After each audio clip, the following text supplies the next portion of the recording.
Can you see who viewed your Twitter profile?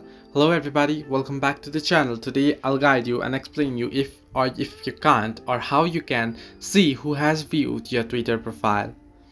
Now, as of to this day, you cannot see who viewed your Twitter profile. Unfortunately, Twitter doesn't have that option due to the privacy reasons. You cannot see who has viewed your Twitter profile. Only the number of visits you can view it, but Twitter doesn't provide this information to protect users' privacy. Now, the only way to see if someone has viewed your profile is if they have engaged with your tweets, if they have shared your tweets, if they have liked all your tweets, then it might be that they have viewed your profile, or you can guess that they have viewed into your profile and liked your picture, tweets and comments and such.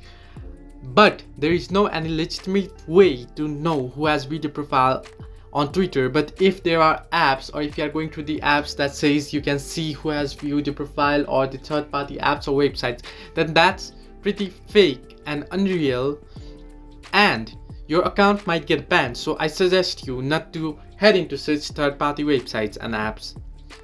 Hope this helped you. Do like and subscribe, and do not forget to leave a comment down below if you have any further issues.